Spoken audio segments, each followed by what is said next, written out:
Tiny Tinashe Kamvura. I was born and raised in Bulawayo, but kumashakwedu ndikwarusapi. I moved to Harare in 2018, but ndakatanga kushanda ku Friendship Bench. I started working for Friendship Bench in 2016 ndiri mwana wechikoro, but ndakapedza chikoro Prof Chibandoka akanditora, and then I started working with him. So at Friendship Bench, as some of you know, ku Friendship Bench tinoita with mental health. We train on Utano, we train our students, we also train other people on how to deliver my mental health services who are wakasiyana, including Mumabas. And one of the reasons why we're here is to talk about mental health in the workplace. And what I do myself in Inukubas of Friendship Bench, I am a research coordinator. I do research, that's what my job is. Ever since I started working there, research is what I do. No speciality young. And today, about how can we best promote mental health party Mumabas. And how am I feeling today? To be honest, it's a mixed bag of emotions. There's a bit of anxiety, a bit nervous, I'm a bit edgy, but overall, I'm very excited. Because we're going to have an open discussion about mental health at work, and then explore different ways in which you can we can promote mental health purpose.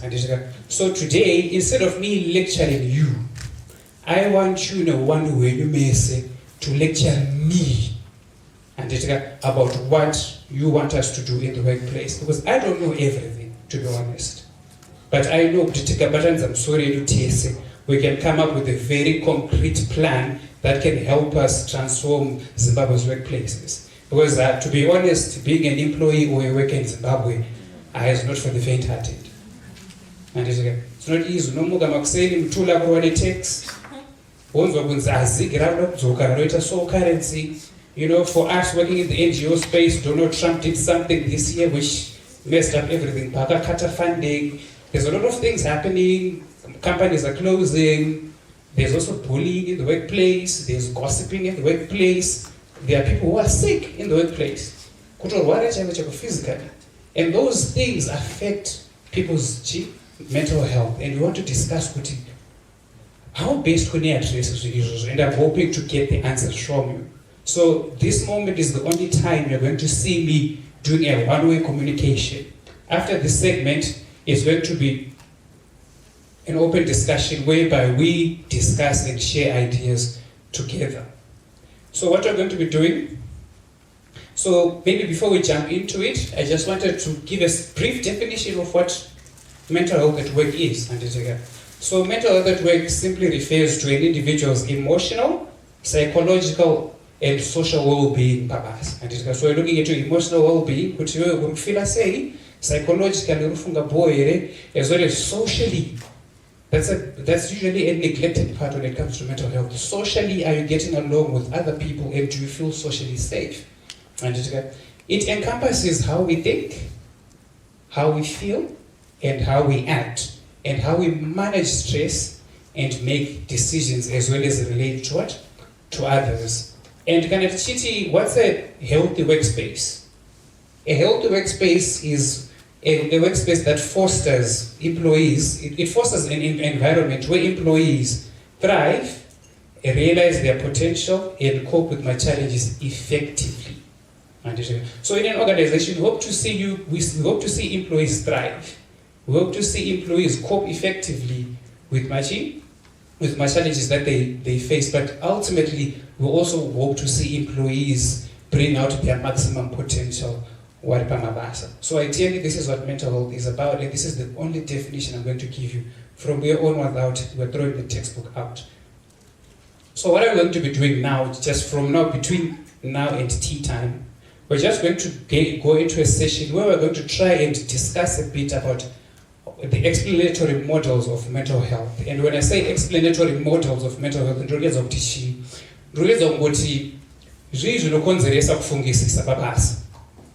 and there are causes akawanda akasiyana zvatambotaura zvemasalari nechichi anditika zvinoitika pamabasa anditika job insecurity zvakawanda.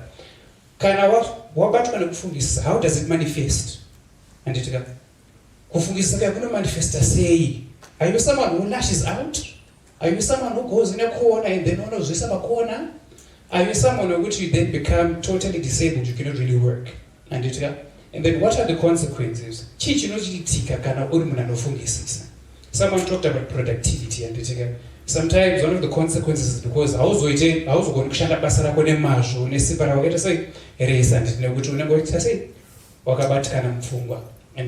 and then finally, how do we as my employees,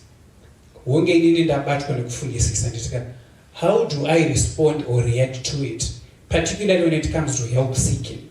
Am I someone who actively seeks help, or am I someone who tries to avoid seeking help and I repress and I keep my feelings one day Tiny took his own life? Or am I someone who I can go to my very good evidence over there and share with them some of my problems and work together?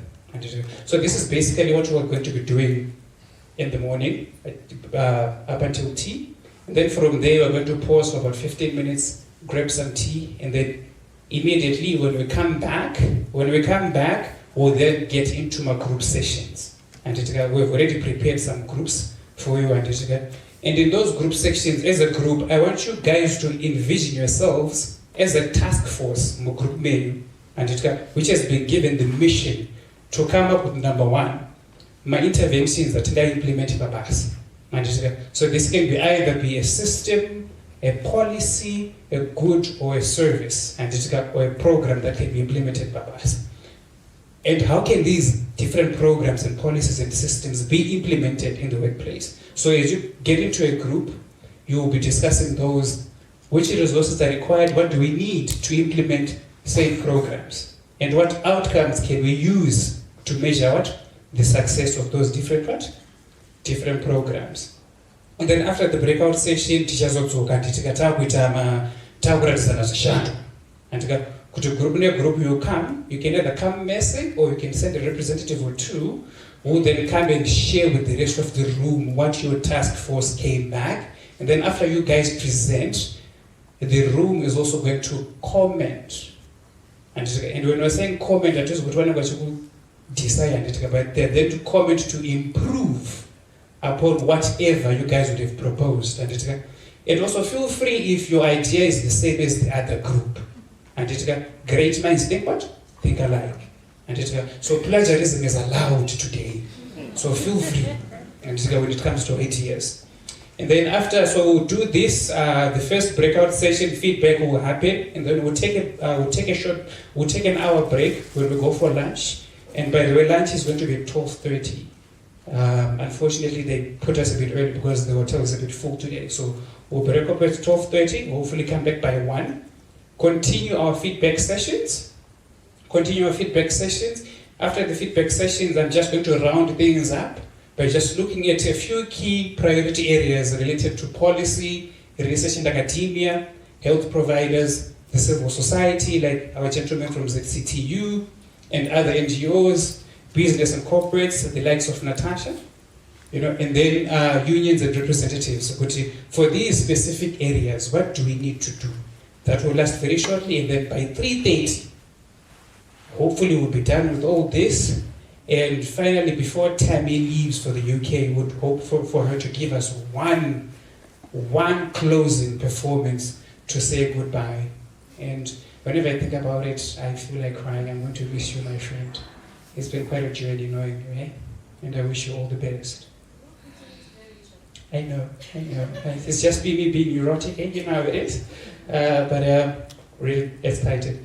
And then, after that we'll be done. But in the end, what are we here to do? And we're just here to do 3 things. And just 3 things. We don't want to do 3. I want us to network. And network.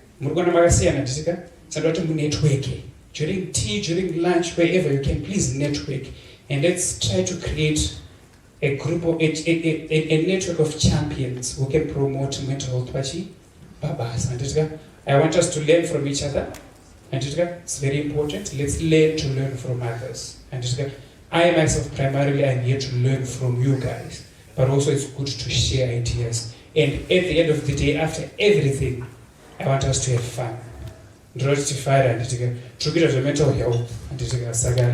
try to to loosen up.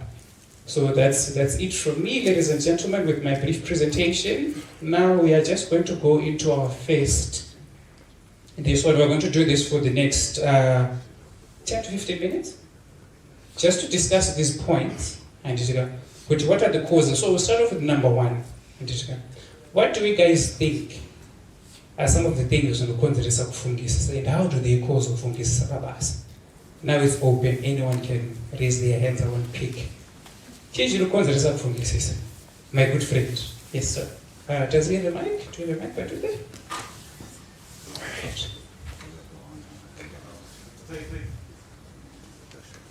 Thank you very much for that question.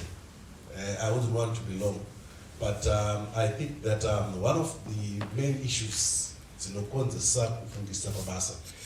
been the fact that at the workplace, there's some over-reliance on identification of workplace hazards. So we're looking at mechanical hazards, physical hazards, and we have tended not to look at importance on psychosocial hazards. How is work organized in a workplace? So monotonous work, becomes boring, and it also frustrates. Issues to do with the non-payment of salaries. So in Zimbabwe, for instance, a huge percentage of workers are experiencing what is called wage theft. That you go to work and at the end of the month you expect to be paid a salary. That counts for something. So the majority of workers are earning salaries that are far, far below the poverty line. So you have a huge chunk of workers who are working poor people. And that also brings frustration and many other issues that are born from the very fact that vashandi havasi kutambira mari inotenga. They work, they earn in zik, and then they go out in the market, they are expected to buy goods and commodities. Saka, that process alone frustrates a lot. I think I will stop there. Thank you so much, sir. Thank you so much. So you heard him, there's neglect of the topic here, mental health Mabasa. But as we've said, truly, salaries, sorry. Someone from the government, sorry. But it's just, we all know what happens in Zimbabwe. Underpayment, if you're a civil servant, where's the rate? So it really brings out a really valid point. Any other? Shanae, yes. I'll come to you, Gogo. So if you hear me calling you Gogo or Sekuru, is it a Kubas? And it's even Tawanda, I don't Sekuru Basa Kuidu. Saka Nasi Ninja Sekuru Namboya. And yes, we are Shani. Thank you, Tanya. So I think that one of the things that causes Sakabasa is an organizational culture that encourages negative behavior. So negative behavior, I think you mentioned some of the things earlier, gossiping, bullying, just undermining other people in the workplace. I think that as a workforce, we all contribute no matter where we are, on the work organogram.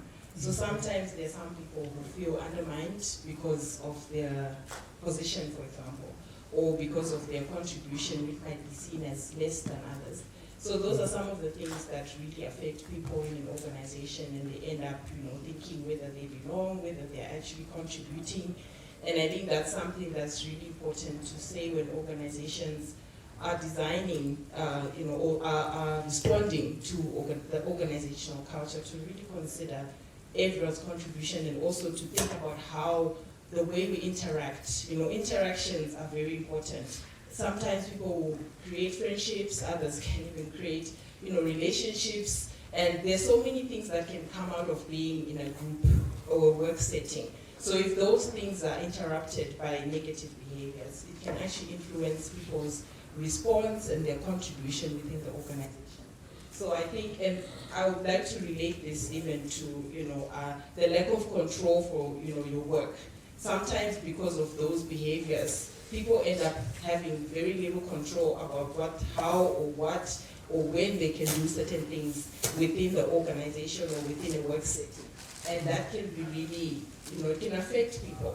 And sometimes we don't see it because, when you're when you're exhibiting negative behavior, it's very exciting, especially the person who's bullying or the person who's gossiping or the person who's undermining. It's very exciting for them because it gives them some kind of power, but we don't realize how much that has an impact, not only within that space when you're still part of the workforce, but even afterwards, when you go to another work setting, you can still feel like you don't belong because of the experience that was not addressed when you were in a previous workspace. So it's realizing that whatever you say or do or the way you behave towards somebody can have an impact on them in the workspace, but for the rest of their life, and even the way they're going to interact with their family or people outside of the workplace. So I think what I'm trying to say in a nutshell is what the way we interact and behave towards each other can have a real impact, and is a very high risk to the way people see themselves, not just in the workspace, but even outside and in other spaces that they're going to be a part of. Thank you so much, Charmaine. I heard culture and interpersonal relations. Those are the two things that I got. Thank you so much. And Waberiki, and please feel free to share some of the so it's we can use any language. You can even use Ndebele, Nyakuluma, like you heard, Nazar Logobulayo, Afundis Ndebele, and Zagam food is shown in Pilonium Yonki. So Kulilagan in Bazaland, Ukulba, Molimi Lugama, and Jessica. Yeah, Coco. In fact, my lack of resources, material, manpower, even the man who contribute to mental health issues at the workplace. Kana mukashanda makashota zvinorwadza. Kana muchishanda musina zvikwanisiro zvacho. Kuti pai zvamunoda kuita mune basa ramunoda kuita asi hamuna zvekushandisa zvinofrustrata. Munotopedzisira wakutorwara nepfungwa. Especially you sit with around. Yeah, I've worked in clinics. Sometimes I'm going to go and I'm going to sister and I manage a maternity leave. And it's a really tight, or even for OPD outpatients, which is really tight, and also lack of equipment. Tombo baguna go to the separate deal. Okay, I was thinking of pressures in the community. Pressure. Pressure in the community. Already, I don't come back. I'll marriage, from marriage out to every time. Things are sorry. Okay, so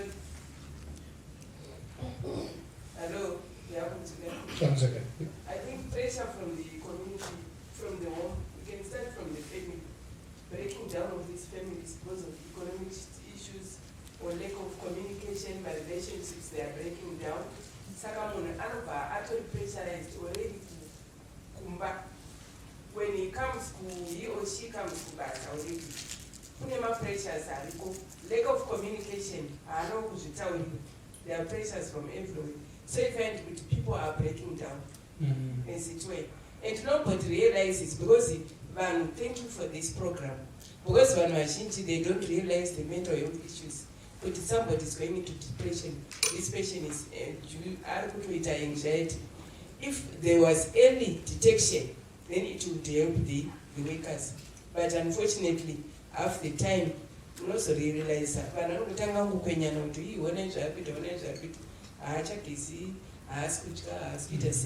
and people only realize when it's too late. If there is early identification, I think this would be much of help.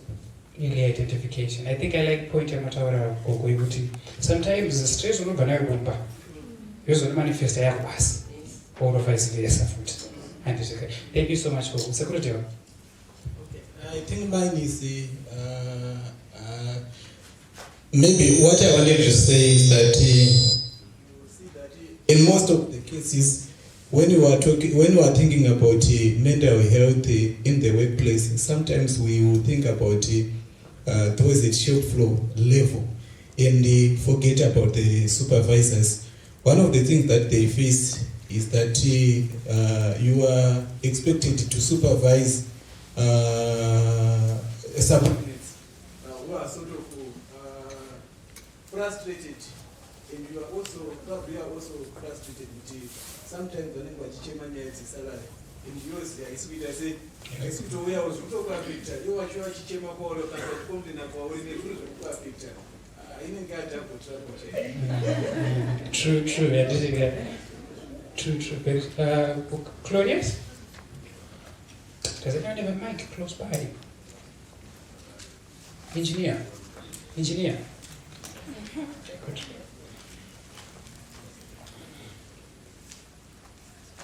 Georgia.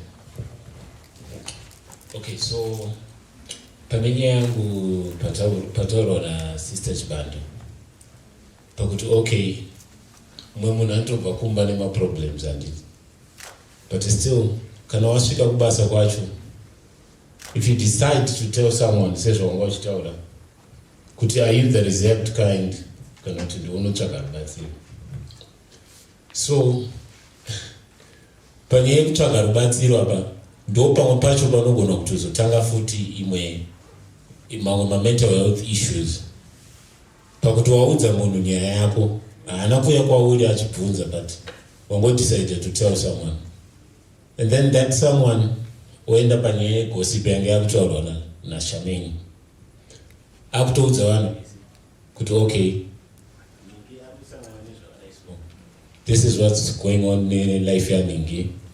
And then izvozvo kutongoti washare na someone nyaya yako iri kukunetsa, iye akutofamba achitozadza kuti ndo zviri kuitika, and then unozopedzisira kuti ukasvika panzvimbo even mukitchen kana pai ukangonzwa vanhu achitaura unotofunga kuti pamwe ndo uri kutaurwa because munhu anenge atospreada gossip kudhara. And then kwozoitawo vamwe vekuti if you tell them what's going on with you vanongonyarara, they do nothing. Saka iwo you end up wakutoona kuti kubasa kwacho ndaudzawo Ningi kuti maybe ndoda kubatsirwa, but hapana zvaaita. Asi munhu ane makuhwa haaudze vamwe kana kuti sei, but munhu anongonyarara nenyaya dzevanhu akanyarara zva, pane kuti amboshewo nevamwe kuti okay, how can we help this person akusangana nezvakadai so. Saka I think kutokushare kwacho futi sometimes kunogona kutoita kuti munhu atoenda pama-mental health issues are worse. Back to you, Indira. Okay, I'm noticing hands. This is good. This is very good. We have Matiba, your student, just to give us the experience.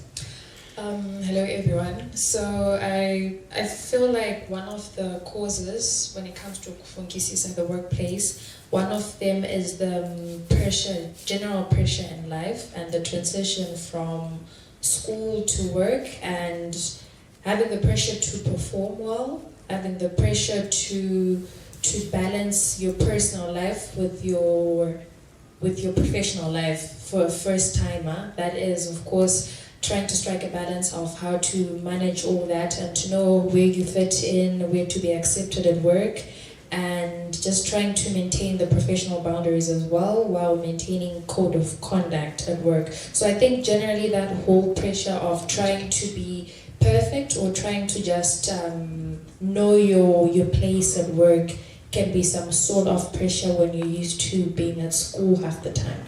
Yeah, thank you. Thank you very much, Matiba. Which table is the mic? You guys have the mic, eh? I'll come to you, don't worry. Here we go. All right, thank you. All right, thank you. So I'm going to look at it from an NGO perspective. So if you see us in August and September, please cry with us.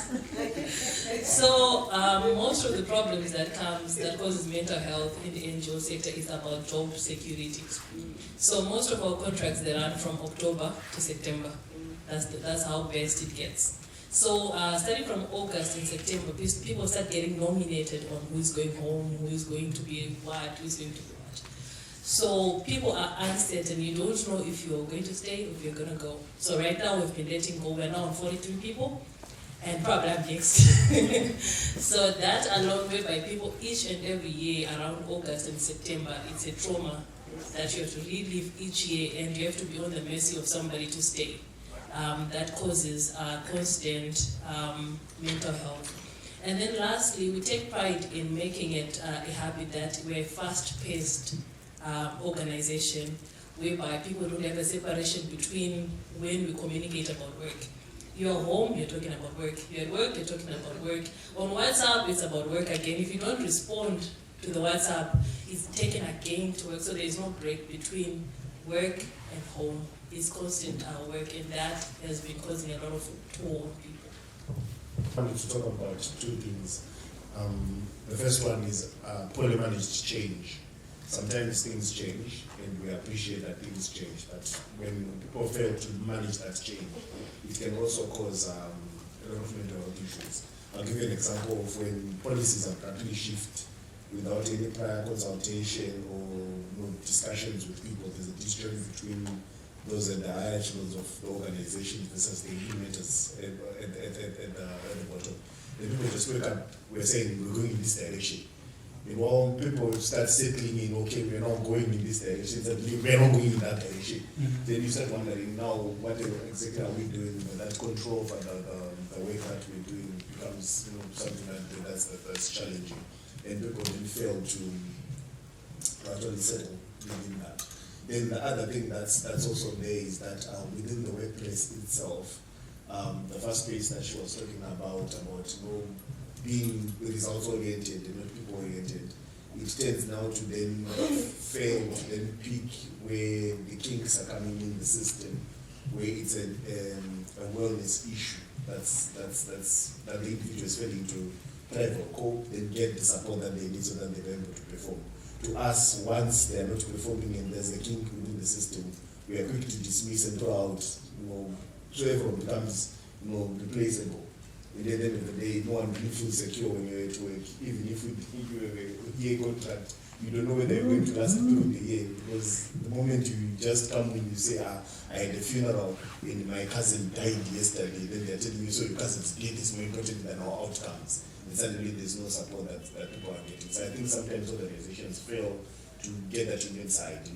We always talk about the 12 days of compassion, sharing in Ian Smith's laws, where my wife dies and I'm given 12 days. And you think 12 days is enough to mourn my wife, and that's that. Go, you have 12 days. When you come back and work at 100%. But to me, it's also something that's not realistic. It's not even grounded in Ubuntu. We're supposed to support each other with rights that we used to do traditionally for people to get over that. So there's that disjoint between outcomes, performance, versus the people that are supposed to perform. Unless we oil the machine, then the machine will break down. And when the machine breaks down, we can't keep replacing parts. It becomes costly to us. So we need to rethink that. Yes. Thank you so much, Eddie. Job insecurity, fast-paced work, and sometimes lack of compassion. People, they spend most of their time in the workplace. That's their home. Small house. So you realize from experience in the industries. So you realize that there is poor work-life balance. My brother is talking about mourning family members. But in the industry, people can mourn their colleagues more than their relatives. So they are spending more time in the workplace. So death of a colleague, illness of a colleague can expose one to mental health issues. I've realized that in most of the industries where I even do workshops, they don't mention about salaries. There are small things that causes mental health issues in the workplace. For example, if you disrespect, remember these people, they are fathers, they are mothers of Oya Babasa, Iwe, disrespect. They start to question there, can I be your father? Can I be your man? So there are issues of disrespect. Also, my sister talked about job security, especially contract workers. It also exposes to mental health issues. Not only that, retirement. We need to prepare employees for retirement preparations. It might also affect, I think, basically that's what I have. And also, remember, working long hours exposes one to drug and substance abuse. They may take them to a lot of I think that's a contribution. Very helpful. My sister from Vuri, who raised her hands a long time, will come to you, Natasha, and everyone else, you as well. But my sister, please go ahead. Okay, thank you. I would like to say some of our jobs are emotionally draining, and they are quite challenging. I'll give an example. We have people from Mars, we have people from Friendship Bench, us from Pamvuri. We are also dealing with people's mental health issues. So what happens is we're saying a day, perhaps in a day, I have 5 clients who are debriefing problem after problem after problem. That's taking up 8 hours of my day, and a week we're saying 40 hours. And 40 hours a week ndikudila nematambudziko ari kufesa other people. So what happens is our brain is hardwired kudzidza something new. Now I am in this space where all the time I am being involved in such issues, mental draining issues. So in workplaces we find out that the lack of a debrief system for us workers as well. Thank you so much for really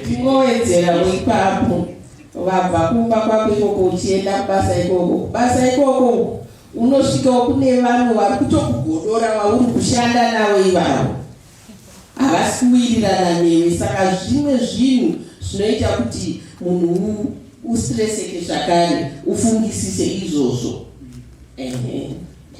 godo pabasa ndaritiwo shoma ndisika. Yeah, I'm quite conscious of tea andisika. Saka ndinongoti uri kuona 2, 3, 4 andisika towards battalions. Towards the row, I have 5 minutes. But before I do that, I have Ivy over there. You know, if there's one thing I liked growing up in Rindiki was riding a mass ambulance.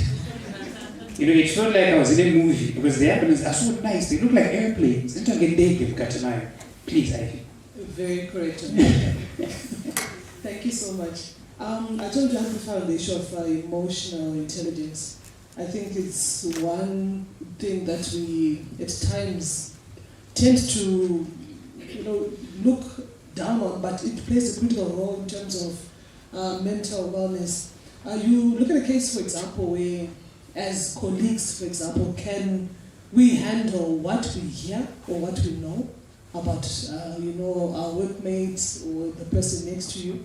Are you the sort of person who spread, and make it more malicious and make it more hostile for, the next person? Are you going to aggravate that mental instability of your colleague?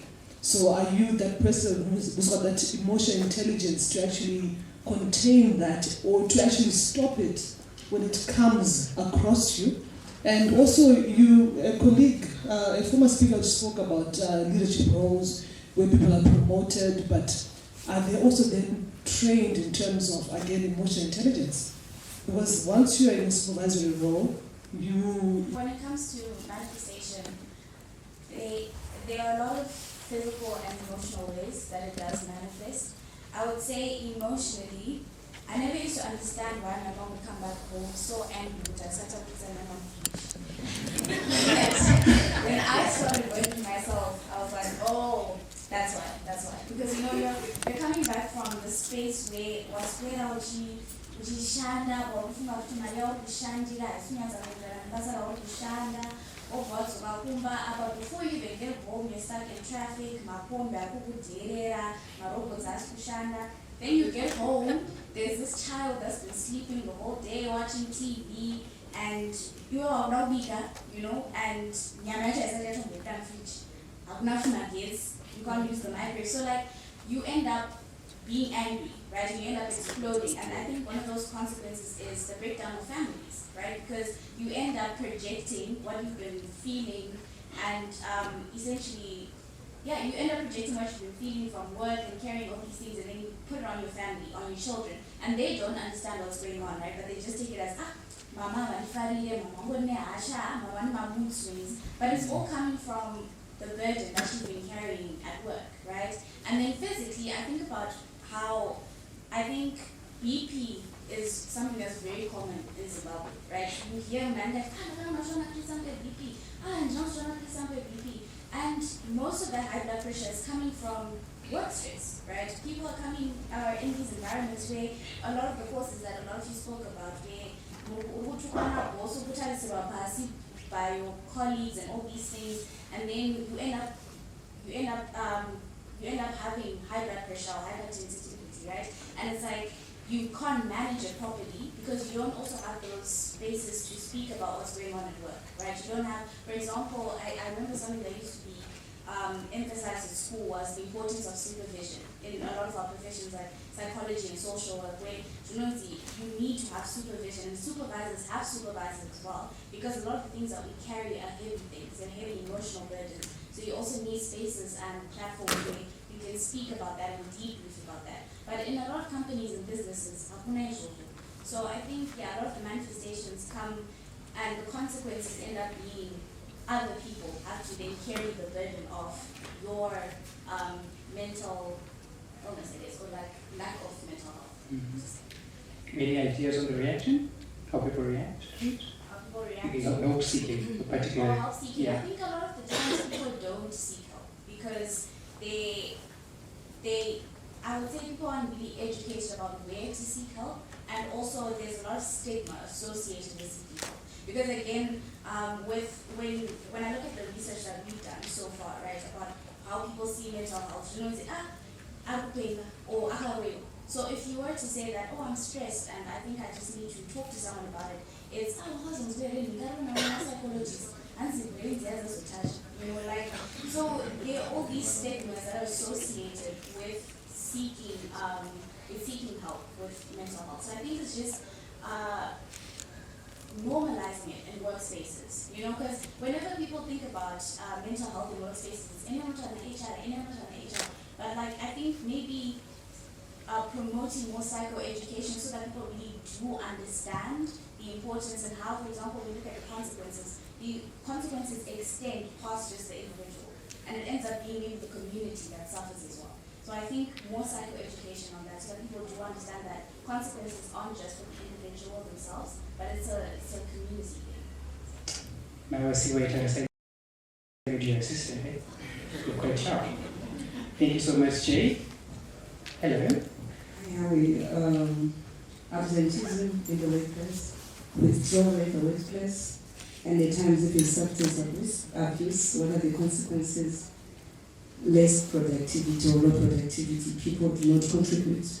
If there were extroverts like what was said, they just keep quiet and they say everything to themselves. And how do workers respond or react? At times, even the workers might even withdraw from the person, or they may be left alone, which might even then now cause that person maybe who's taking substances to even increase substance uptake. Thank you. Wonderful. Did you introduce yourself? Did you get a chance to introduce yourself? No, my name is Radhashin Jenny. I'm the Director for Gender and Wellness in the Ministry of Public Service Level and Social Welfare. Oh, wonderful. It's you, finally. Pleasure to meet you. My dear Riva, you can Okay, so what I've noted over the years in how people respond to it, you see that there's an increase in sick leave. Remember I mentioned about August and September, you see a lot of sick leave, absenteeism. Some of it is fabricated, some of it is actually accurate. And then people will retaliate. You have a workshop or you have a session or you have a Teams meeting, the only thing that people contribute is at the end when we say, is there anyone with a contribution? They say nothing from my end. Thank you. That's the only thing that comes out of that meeting. And then also, I remember when we started implementation, we were target oriented, and with a number of miscarriages coming from our nursing staff on the ground. And also with people collapsing in the corridor, where 3 ladies actually collapsed because people were literally all over the place. So these are the physical consequences of this. And then also the consequences is then you started having turnover. You see that your turnover ratio is increased over the number of times. People rather don't realize that they don't seek help. Sometimes they also don't trust the HR office to go and seek help as well. Because with mental health, most of it is something that's still is happening, but it's still new to people. And if somebody seek help, people label it as blood pressure.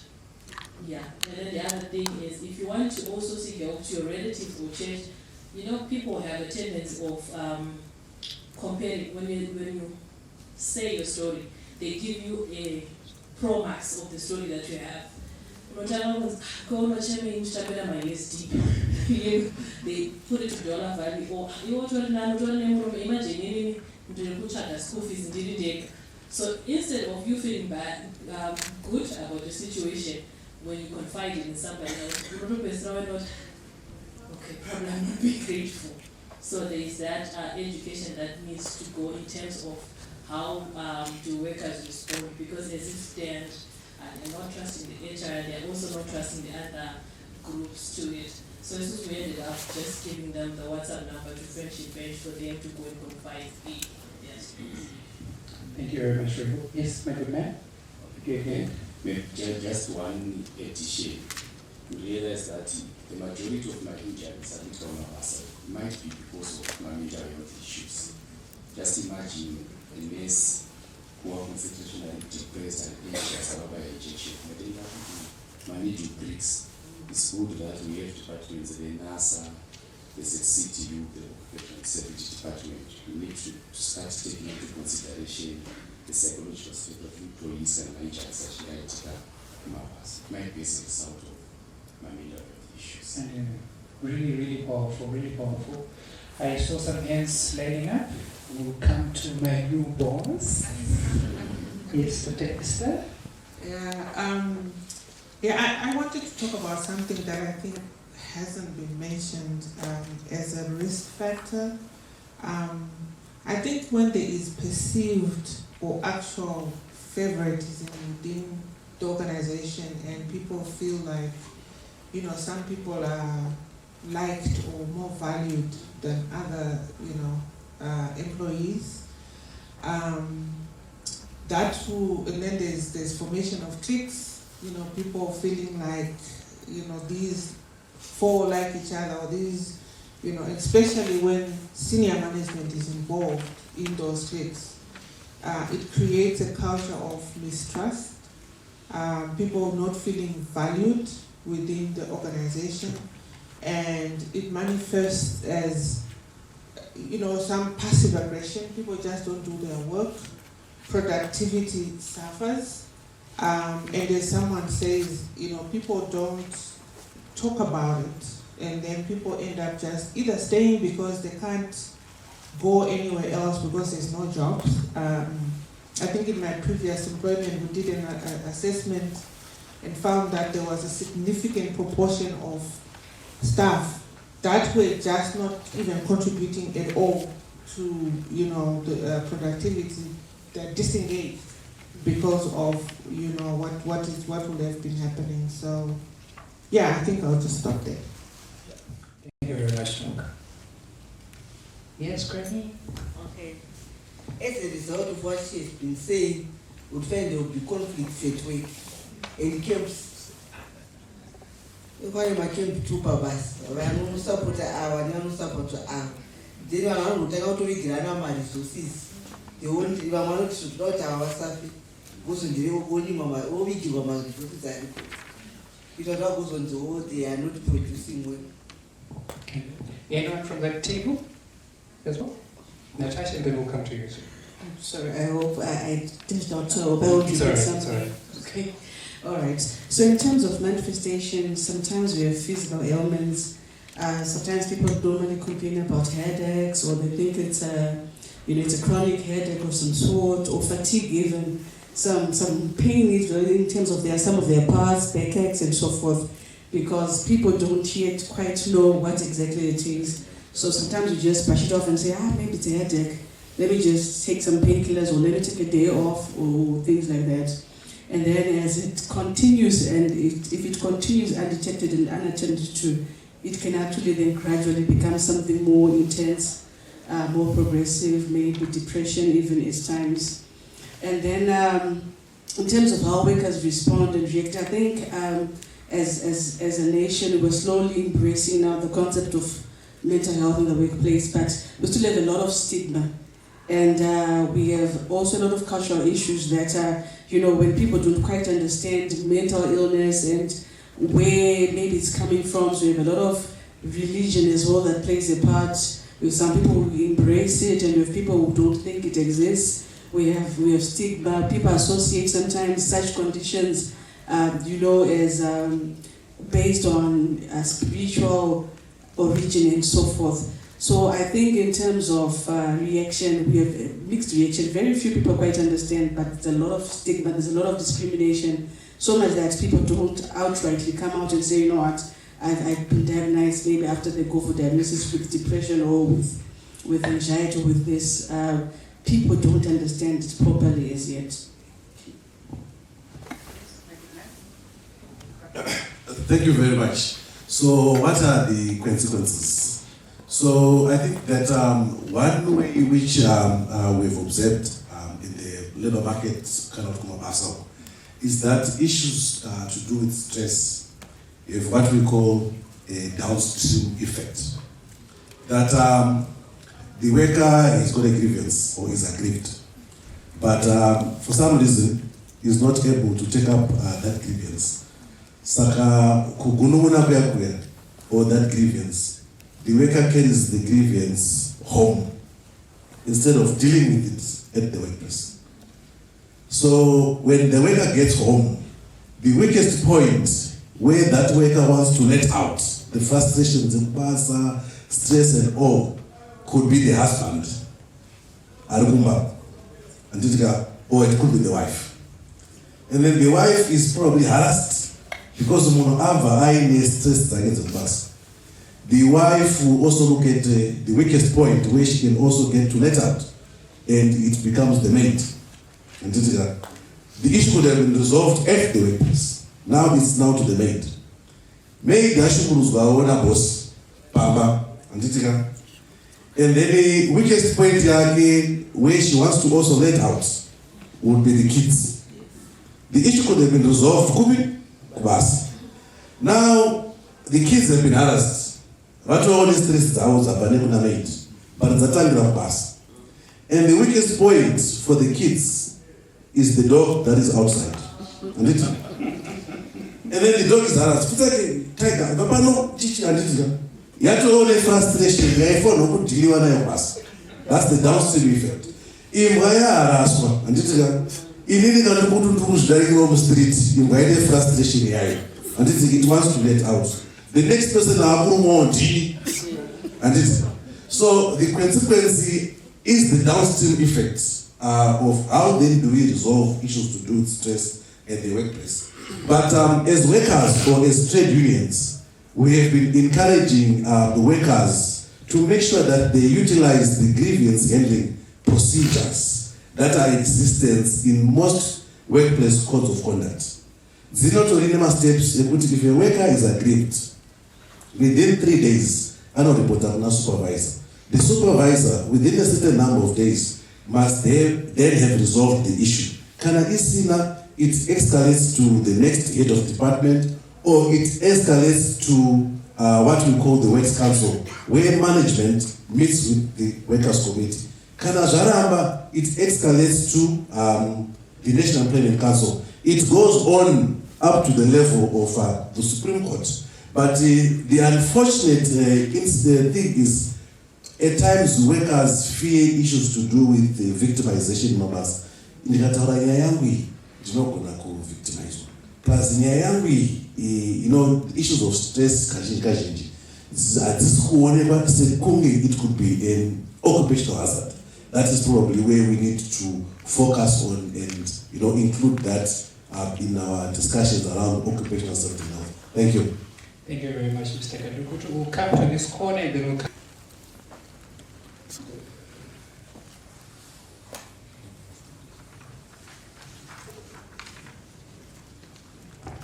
Okay, so I think the mic is not working. So thank you very much. Unfortunately, my areas were touched. Really, unresolved conflicts can really be bad to some extent. You find that if conflicts are not resolved, people may not even talk to each other, and in some cases, the anger can be vented in any way. It can actually manifest as a physical fight. So I just wanted to add that, but fear of victimization also was my other point, but already mentioned. So thanks a lot. Wonderful, wonderful. Conflict, fear of victimization. We'll come to this corner. Lindy. Glad for most of the points that were given, and there's one that really stood out for me, is the issue of camps in the workplace where people are now forming factions and stuff.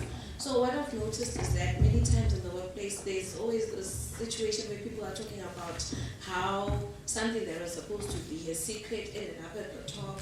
And I think it comes from an issue of survival. When people are stressed, they find ways to survive, especially in environments where they feel like they're expendable. So they find ways to survive. So maybe they start gossiping about their colleagues to their bosses. And then for some people, it gets to a point where you find that people have inappropriate relationships with their bosses. And later on, when they don't get what...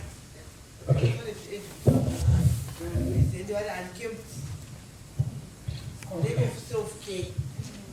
Yes, so much. I want to say I'm out with the one lack of self-care, and they are talking to self. And you are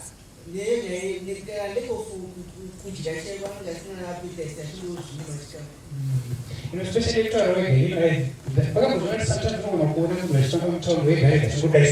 that's how I used to wonder what that is. It's just the I don't know. You right?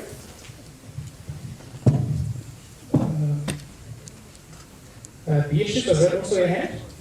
Right. And we'll come to you. So take the last 3 hands. Leroy, Sekuruteo, and our good man over there, and then we'll go for tea. Okay, thank you. I think the other way people also manifest certain reactions is when they are overly happy or when they are not themselves but in a positive way. I'll speak for myself. Some time ago when I went through a personal challenge, me being a social worker and knowing about projection, I kept a positive mindset and I was overly happy, but I was going through something because I knew I could not project those stresses to others. So sometimes when we see our colleagues being too happy or not themselves but in a positive way, it could also mean they are going through things. Yeah. Paul, sometimes the Pharisees are good for and that's thank you very much, Leroy. Let's come to this table and then we'll close in a security. Thank you.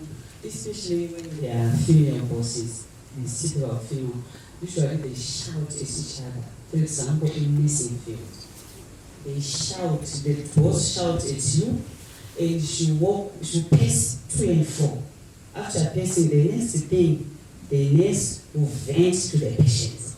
When the patient comes, the patient also come with the background something, they vent at each other. Now we know they are shouting the nurse and the patient. Usually it happens a lot in nursing field. Also, sometimes the nursings for example, they are subordinates, they are your subordinates. If they are not feeling well, rarely they talk to their boss for their problems. However, they decide to do the mood swings. Sometimes they get fired, sometimes they are on the edge, you don't even know. So it takes someone who is more knowledgeable to sit with them so that to discuss the issue. For example, last week I had a lady who had this problem. After we spoke, she then divulged that her son is taking, and on that day, on that particular day, she wanted to commit suicide after a week.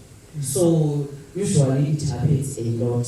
So how do you respond? It needs someone, it needs a teamwork to support each other. So I advise, especially in the morning, if we come to work, we should do debriefing before we start anything. It really helps. Thank you.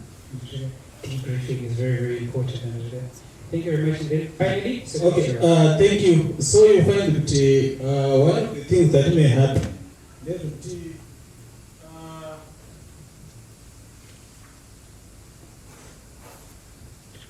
Let's just look for that quickly. Thank you, Sean. So what I was saying is munhu anogona kuratidza kusava nehanya nebasa in the workplace, and sometimes probably supervisors we may mistake that for incompetence kana kutoshaya hanya, yet it's mental health issues zvekuita sei dziri kuaffecta vanhu. Saka what we need to do probably is to go deeper and find the reason why a person is behaving that way, rather than just assuming that this person is incompetent, my target has committed. Sometimes it's because of mental health issues. Thank you. Thank you so much, Secretary. And with that, ladies and gentlemen, that brings us to the end of our first session. Now, we are going to take a short break for 15 minutes, 15 to 20 minutes. There is tea outside, but just a reminder, don't fill yourselves up too much, because at 12:30, we'll lunch. There is lunch. But so what we're going to do, we're going to amend our program a bit. So let's keep tea and we'll breakout sessions. But my breakout sessions is just break up our lunch. And then we have lunch, and then after lunch, we'll talk about feedback, and then hopefully talk about questions. But for now, for the next 15 minutes, let's just grab some tea, eating outside, sort of my groups that should be. Thank you so much, everyone. You've been great.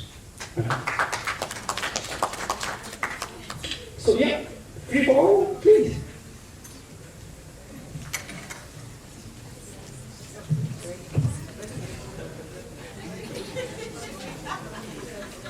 Gentlemen, that time that we've been waiting for is now arrived.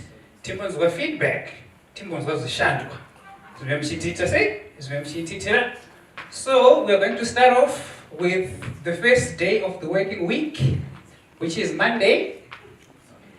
For Team Monday to come share with us what their deliberations were about, and yeah, take it from there. So start with Monday, Tuesday, up until we get to month end. So Team Monday, please, round of applause.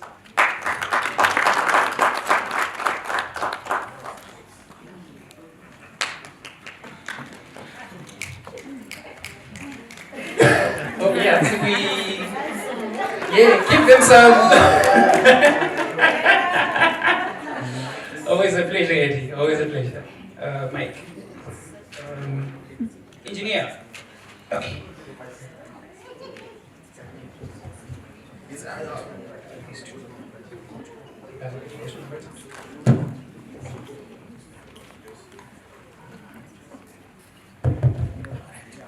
All right, Team Monday. So the board is also for you if you feel like writing, but you can always just, yeah. But please, guys, so they'll do their presentation, and then please pay attention, because afterwards we're going to comment, on some of the, if there's some improvements that you'd like them to make to their presentation, please do so. But for now, over to you.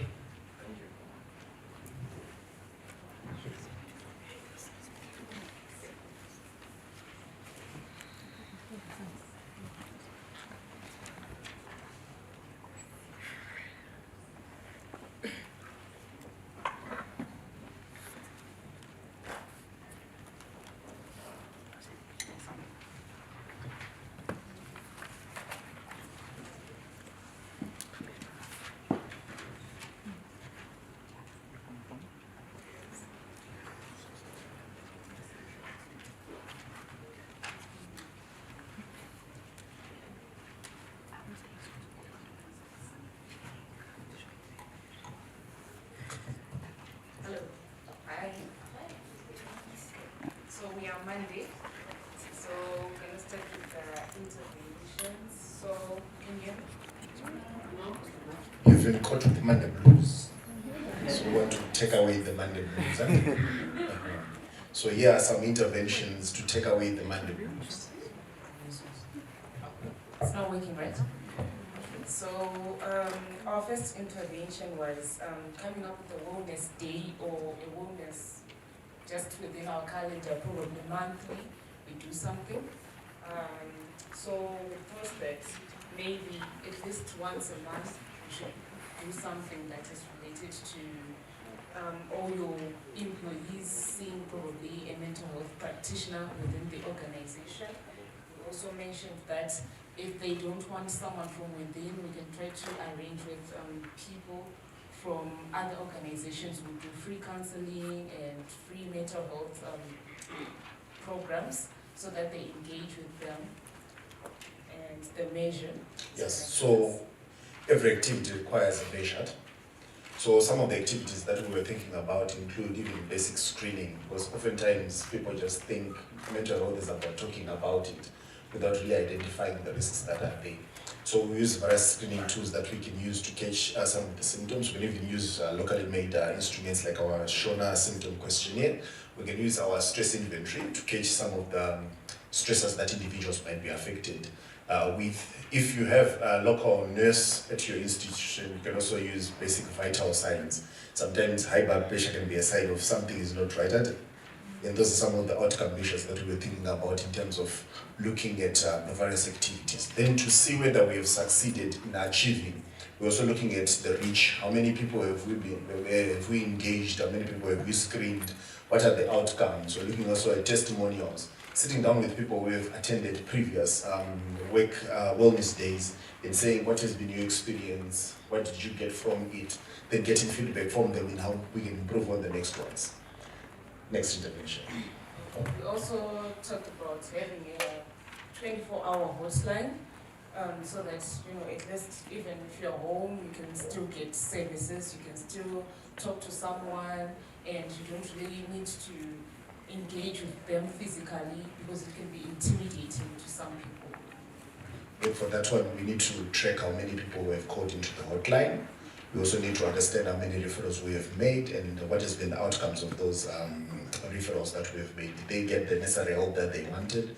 Was there any gaps and deficits that we have, and how can we strengthen our hotline? The next point was clear communication. Like we mentioned,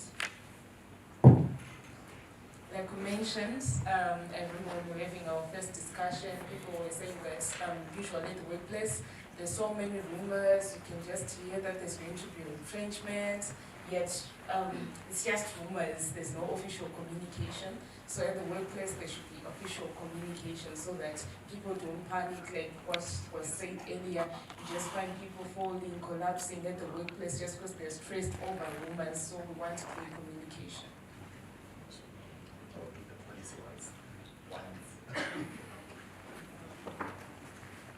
And also, we also talked about how we should do anonymous surveys in order to see how our employees are engaging in the workplace. And also, we talked about doing proper inductions. If we have someone new in the organization, we should try to tell them properly and describe their the duties to them so that they don't slip behind or do things that they're not supposed to do, which will end up straining them. So, and then our other point was people should be aware about where they report, especially grievances. What do they report to? What's the procedure? Who's there? They should know if there's an actual department or an actual person who's responsible for that. And then we also talked about creating social groups that foster ubuntu. Like we can have soccer in the workplace, games, activities, create teams so that people can go and recreate. It really releases the tension. And then we also talked about, just simple gestures like providing meals at the workplace, give people teas, list a funding, what people can just buy bread, provide them with lunch, releases the tension because already the salaries are very low. You can't expect someone to be buying breakfast and lunch with like small salary. So at least if you provide, the tension becomes a bit low. Yeah. So for most of those ones that we just highlighted, we bunch them together. They are more of policy approach to things. So you then need to review the policies and see whether they are working or they are not working. So one of the basic things that you might want is to do a workers' satisfaction survey. How satisfied are the workers? Are there any challenges that they are facing? How are they, taking on or accepting the new policy changes that you have implemented, and how have this changed in the workplace and the way that they have been engaging with some of their colleagues and how their mental health is at. So all those are things that you can do in terms of a policy level and just reviewing that. yeah. So we also talked about considering hybrid working, where, for example, the NGO side, salaries were cut. So what do they do now? You don't work for the whole week. You come in for at least maybe 3 days, 2 days you're home, so that you don't spend much on transport, etc. So I think that should also be considered at the workplace. We also talked about setting targets. What kind of targets do we expect? We expect smart targets, which means, the smart thing, right? Specific, measurable, achievable, realistic, and time-bounded. So, yeah, we also talked about improving conditions of service, like, the nursing side, for example, they are understaffed. So we should try to engage more people, employ more people, so that we can just decentralize the task. You see that one person is probably doing 10 tasks, and then it ends up frustrating them, and that should be taken into consideration. And then we also talked about infringing of rights. We want job clarity. Policies should be more communicated and used. Yeah, and then we also need to observe community.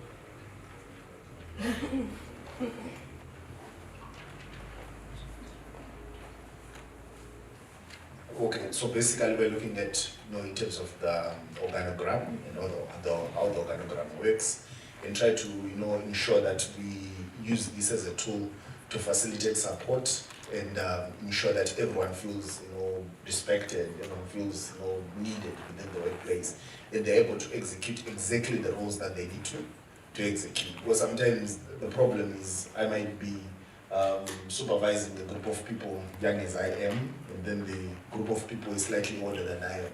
Then by virtue of my position within the organogram, I need some authority to be vested within, but I might not get that, and that might result in a mental health issue. So sometimes using the organogram can actually help us to see how we can leverage it in terms of supporting mental health.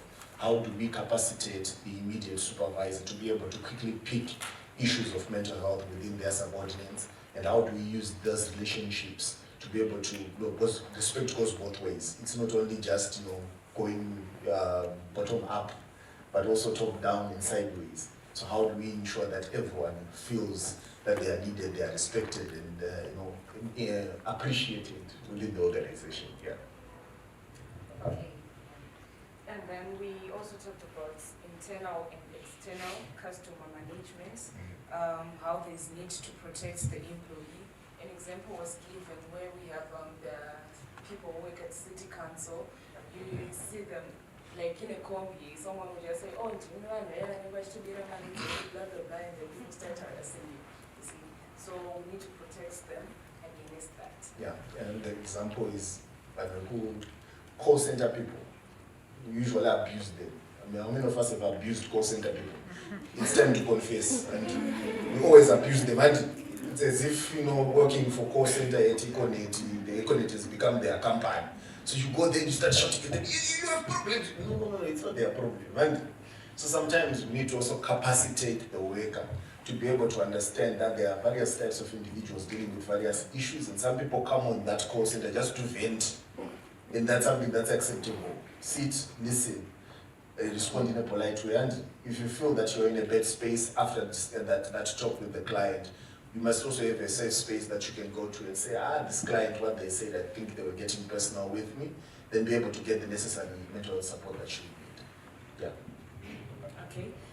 We also discussed providing financial literacy programs and retirement programs, so that, people are retiring, but they don't even know what to do after, what can they engage in, get little money, the pension is not even enough for them to start up something, so they just need to be prepared for all that, and maybe we help them engage into programs that can help them sustain for the rest of their lives after being employed. And one way to regularly check on this is to actually run surveys. How many of us are planning retirement? What's your plan? Do you need any necessary support in terms of your planning? Because I think most of us, how many of us have been asked by their employer if they are planning retirement? No one. The employer just wakes you until the day that I don't know if they have a remind or something that just pops and says, it's his birthday today, tell him that he must retire. Then you get that later. Tomorrow don't come to work, you are retired. But I think organizations should put in place a system that then checks on individuals. As we grow old, are you prepared? Do you know that day is inevitably going to come? And what have you done? What have you put in place? And how best can we offer or provide support for you? I think it also relates to some of the other interventions that we were talking about. We also mentioned that the statutory instruments should be well explained, because people don't understand much. Like, you see someone fearing to go for leave or vacation just because they'll come back and there'll be a lot of work on their desk, or they're scared of being fired towards being on vacation. So that needs to be revised as well. Yeah, and just running a basic knowledge survey. How much do you know about Labor Act? How much do you know about company policies, your rights as a worker, what you're entitled to in terms of leave, and resting? All that can help us to track, so that we see what the knowledge gap is and how we can intervene in terms of educating our workers.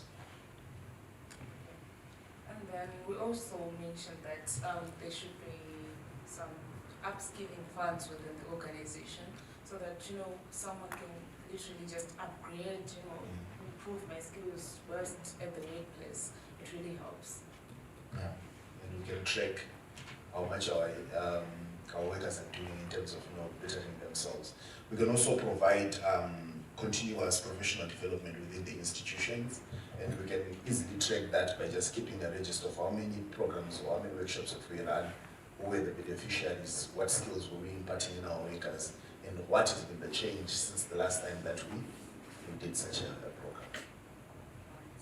Yes, and also we talked about how the HR should be knowledgeable about this wellness and mental health issues.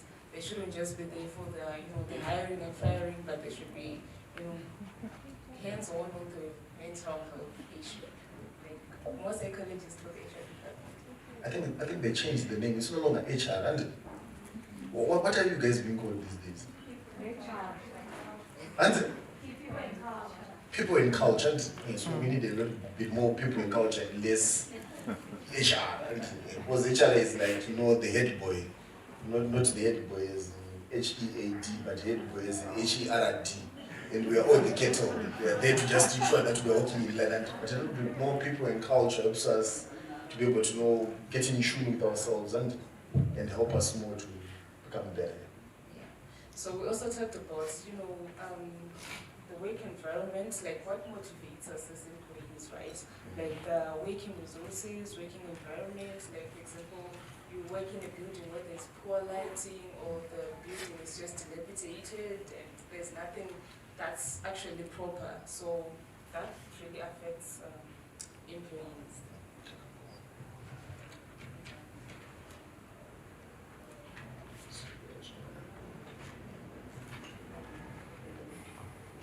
Okay, so we also thought that we might have individuals who are already in work, but they have a mental health issue or mental health condition that they might have, and that might also affect how they are executing their work. And we thought the current approach is for people to sit you for a medical board and discontinue from work and all these things, which research has shown that is actually more detrimental than keeping you in work. So we also propose that let's start developing a culture of supported employment. Keep people in work, but give them the necessary support that they want. If it's support in terms of debriefing, when I experience whatever I experience during the day, then let me have that job coach ready for me to debrief. If it's transportation issues that I'm having, how can the company best see how they can support me in terms of my accommodation, my transport, or any other issues that I'm having, so that I become a better employee and that I also deal with my mental health issues. So that was Mondays. I hope we chased the Monday blues and more than that. To eradicate them. Thank you so much. Thank you so so much. But before they leave, any flowers that you'd like to give them? Any flowers? Thorns? Upgrades? Wonderful. Thank you so much, Team Monday. Really appreciate it. Maybe my question. So I noticed in the group menu, you have an elderly person. And we did talk about that earlier on. What do you think are interventions that we can put in the workplace to support the mental health of the elderly? This is also open to everyone, by the way. Yeah, we can. Yeah. All right. So, imagine she's an elderly person, right? And yet we are flooding her with tasks. I think we can actually delegate some of the tasks that are actually easy, less physical and straining. I think she can handle such tasks, but you see position, probably she's a nurse. Varapenda maternity where she can spend like the whole day standing, and all that. So I think we should try to minimize such work, probably help her do the administrative part of it, because I'm pretty sure by now she will have the knowledge and capacity to do something that is light and more administrative. So, I don't know. Do you agree? She does. Yeah, and we also spoke about retirement planning, and that's one of the interventions we're talking about. As you grow older, you're trying to slow down, but oftentimes the biggest worry we have is if the salary stops coming, then what's my livelihood going to be based on? So this is some of the things that we can actually start doing and explore with and what they can do. There's life after retirement. You keep engaging. We talk about active retirement, we're talking about geriatrics and psychogeriatric rehabilitation. So you can still keep active, you can still use your energy. Those 24 hours of your day can be used for something that's productive, even after you've stopped going to work. You can still keep thinking about what are the new income streams that I can develop now that I'm here. Do I invest in something? Do I start a small project at home? Do I buy a piece of land that can then generate this money? If I put my money into property that can still generate more income, because what only changes is that the salary stops, but it doesn't have to change that you keep engaging in activities and you keep engaging in those things that make you more productive. I will quote Mugabe as I'm sitting down. In 2013, on the eve of the elections, Mugabe held a press conference. I don't know how many of us saw that. To me, that's when he won the election. He was asked, Mr. President, you are now old, and if you lose this election, what will you do after having been in government since 1980? Then he told them, I have a lot of stuff to do. I'm a grandfather. I can sit down and tell my grandchildren stories. So as people grow older, we grow with wisdom, and we need to then take that energy. I may not be going to work for 8 hours a day, but there's so much in my community where I can impact individuals. It might be a church, it might be in the community, it might be community structures, where young people can come to me for advice about life, they can come to me for guidance, and they can be able to show them the direction that they go. That gives me value, more value than any paycheck and salary they ever have done. So if all these things are covered and I still feel that I'm meaningful, Eric Erickson, you know more about him than I do. But that's what we're talking about. It's still having that value, even if you no longer have those 8 hours of going to work, but you still impact people within the community. Yeah. Community. Thank you so much. Appreciate it. Thank you so much. Because I think the Monday team did a lot of great work, so let's clap hands for them. Because they covered most of what we discussed. So, question one, what interventions can be implemented at work? We looked at self-care interventions. So we included games, sports days, and the good thing about some of the people on our team is that they were saying things that they're already implementing at their workplaces. So we had input from the CFAO where they said during lunchtime they've got their staff, they've got a dartboard, they've got a pool table, they've got spaces for people to relax during lunch. Then we also looked at employee-assisted programs, so including confidential counseling, work-life support, crisis interventions. I think The 24-hour helpline is an example that was being talked about. Referral services and getting managerial support. All these things need buy-in from the management. Then we also looked at volunteering programs where people can volunteer their time during their weekends or on special days. You get staff to get involved in community activities. That's also good for mental health. Creating a flexible work environment. I think Team Monday spoke about that quite well. Regular check-ins via WhatsApp calls, group calls. Another example from a team member was that their managing director engages with all staff on WhatsApp. So I think the issue of communication that was talked about could come in there. Psychoeducation and screening. So the screening tools that Monday mentioned, we will also add in the psychoeducation component where there's messaging that's put up at these workplaces. I'm sure there are so many warning signs and hazard signs that are put up for physical hazards, but very little messaging on mental health being put up on walls. So we could add those messaging campaigns. And then development of mental health policies within the workplace. That's also something that's key. I know in some sectors, for example, your mining sector, there are anti-alcohol policies, alcohol and drug use policies with their breathalyzers at the gate, but we've come up with other policies that support mental health in a more robust way. Then how can this be implemented? We looked at coordination and collaboration among partners, and I think this is a good starting point where we all meet, we discuss, there's collaboration, there's sharing of ideas, and there's then synergies that can be created. Development of policies, having dedicated days for mental health, wellness days were mentioned.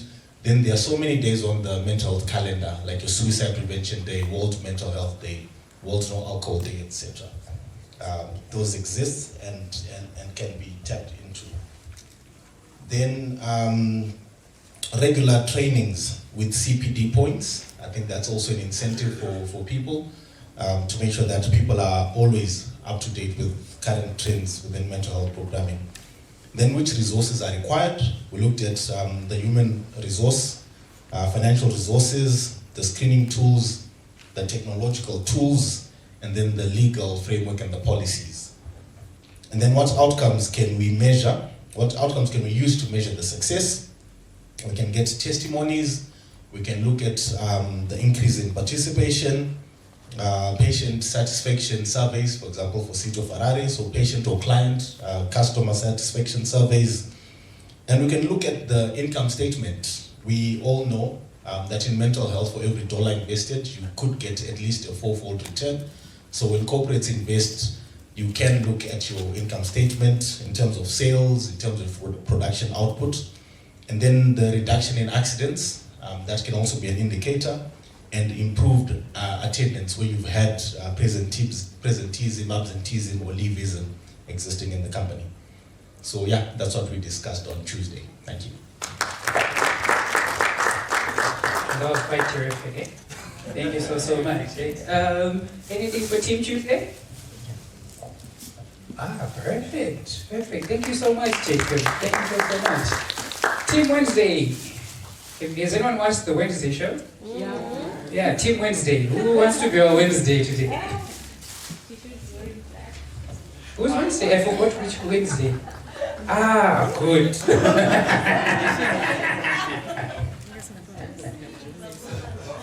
Wakomana.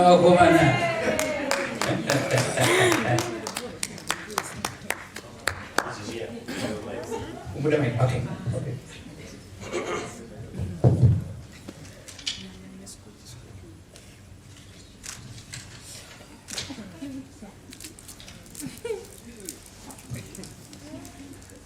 Hi team. Hi team. We are Group Wednesday. When is the day? Okay, so I would start with the interventions. The first thing that we agreed on was the need for mental health policies. So that's the first intervention. mental health policies covering things such as communication, things such as the language that is used or that is ideal in the workplace, the channels, etc. Yeah, and apart from that, not just the integration of mental health policies into existing policies, but also the enforcement of those policies. Because many times we only have those policies hanging overhead, but we don't have the actual enforcement of the policies. Okay, another intervention is the resident mental health professional in the organization. So there is someone who is needed in the organization who is a resident mental health professional. We talked about the people and culture, so we can also have a mental health professional in that department. Yeah. Well, we also talked about subscribing to psychological safety systems, where once those systems are also put into place within the organization, they're also audited to ensure that those psychological safety systems are being followed. Yes, more on psychological safety sessions. We agreed that there is need for assessments. As an intervention, there should be regular assessments on the issue of psychological safety, and then there should also be workshops or sessions to just encourage or to just promote psychological safety in the workplace. And then another intervention is to do with medical insurance. So we agreed that organizations are supposed to actively support their employees in terms of medical insurance, medical aid, especially those that covers mental health issues. Yeah.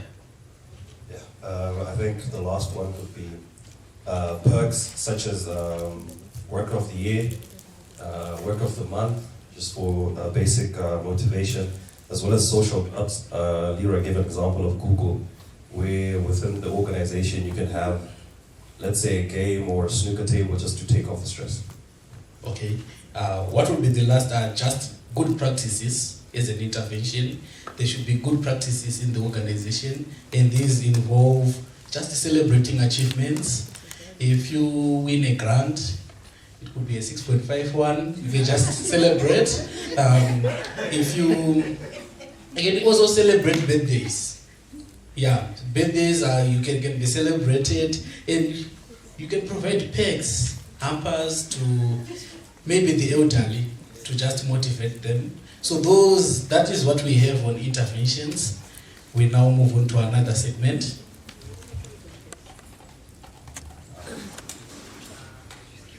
How this can be implemented. So the first one is planning. There is need for plans, particularly budgets. There is need for money to be set aside to implement some of these plans. If you are going to have a pool table at your organization, there is need for money to be set aside for that. And then,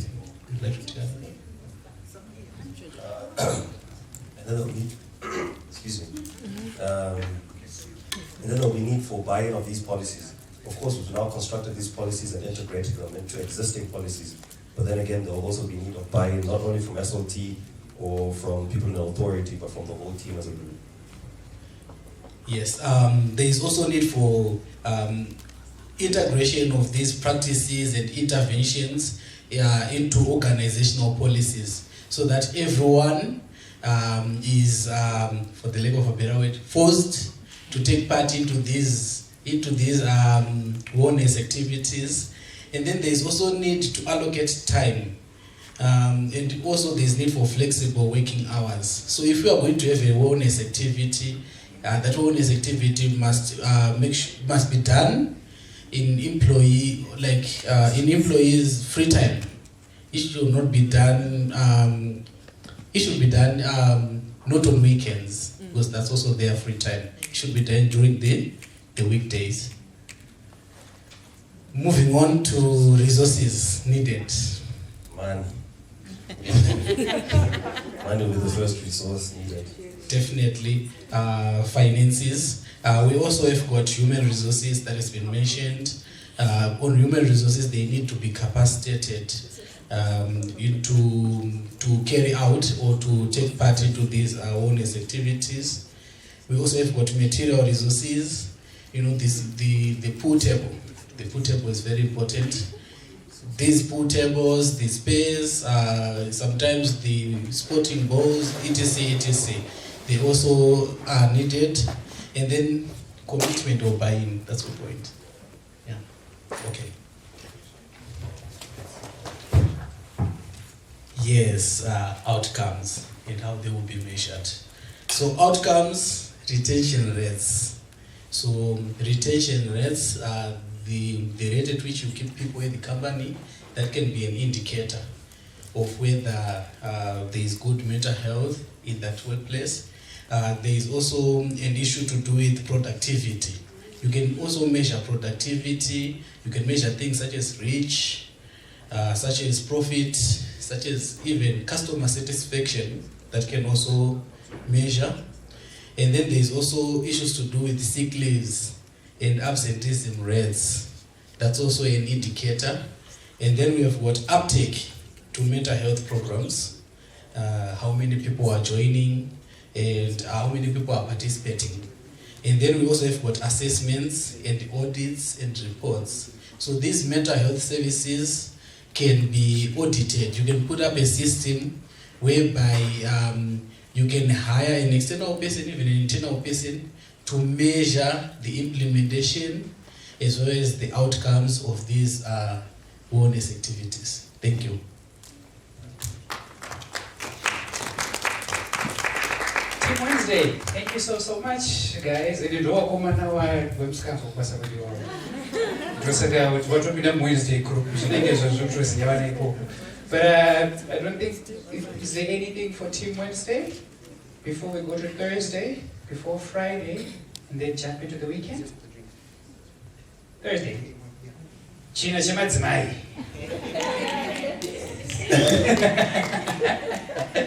Yes, over to you, Beatrice and Brad. Hi, everyone. Good afternoon, ladies and gentlemen. Yeah, so Hansi Pamchato and Kokulani Chikaf, Kinoshka Matisma Batikiwa. So some of the things we might say might have been mentioned before. But I'm sure we can add on something new that you haven't heard so far. Yeah, so as Chinachamatzumai, as Tiny put out, one of the first things that we thought of with the idea of periodic check-ins or morning huddles or monthly huddles, right? So the idea behind this is we spoke earlier about some of the issues that people may have within their departments, like how unhappy employees or unhappy supervisors when it comes to working together with their team members. So the idea behind morning huddles or morning check-ins comes where every morning, which can be strenuous. I remember I once worked in an organization where they said every morning, let's meet up and have a discussion. I knew on the face of it, they just wanted to make sure all the time, because if you're not there, it's one go basa, right? However, the impacts of it were a bit bigger than that, because the kind of questions you're asked are, you know, what are you working on right now? How is that going for you? Are you facing any challenges? How can we help you as a team? How well are you doing, right? So things like that can help you see someone's mood going into the day, which can help you with the approach that you take with that person. Things like that can help you see the progress that team members are making when you give them instructions, which can also help with the productivity of the whole organization as a whole. Things like that can also help you check in, like we do with CKT Friendship Bench. How are you doing today, right? So already I know going to the day, Tino is sick today, so how I approach Tino is gonna also help him work well without any pressure. So that's one of the powers that come with morning huddles. How are you going to implement this? Well, that will depend on your department, right? So this isn't necessarily a company-wide thing, but a departmental thing. So as a department, 4 or 5 members, you know how you work together. Do you want to have lunch when you discuss whatever? Do you want to do it in the morning at the office? Do you want to do like a small session outside? It's up to you because it is your team. This is how you guys decide. Some of my workmates that I know have this thing that they do every quarter, they go out for lunch, which is quite nice, right? They're different departments, they can discuss, oh, I've been facing this challenge, this is where I am, this is what I'm doing. This is something that can also help you develop in the organization when it comes to not forming cliques, for example. So it doesn't necessarily have to be just your team, but it can be you and people in other departments where you can share information and progress forward as an organization. So yeah, I'll leave the next part to Mark. partner. Yeah, thanks so much, Kuda. Another thing we discussed as the Thursday team was engaging in workshops as organizations. Now, these can be workshops that are around our mental well-being, workshops to improve resilient trainings, mental health webinars, stress management workshops, relaxation techniques. We appreciated that this can help the workforce develop coping strategies for when they tackle the stressful events of everyday work life. We appreciate that this can help the workforce be prepared to handle all the burdens and hassles that come with the day-to-day workforce. So how would this be implemented, you might ask?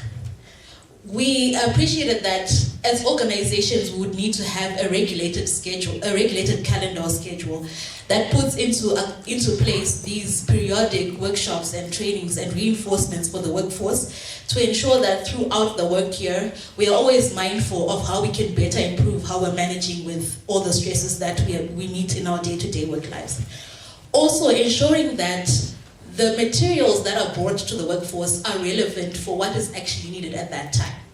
People might be facing issues with managing stress, and then we bring in a financial aspect for a workshop. This may not necessarily benefit the workforce. So there's also that need for these situational analysis that is done periodically to see what is needed by the workforce and how we can best improve their mental health. Over to you, Kuda.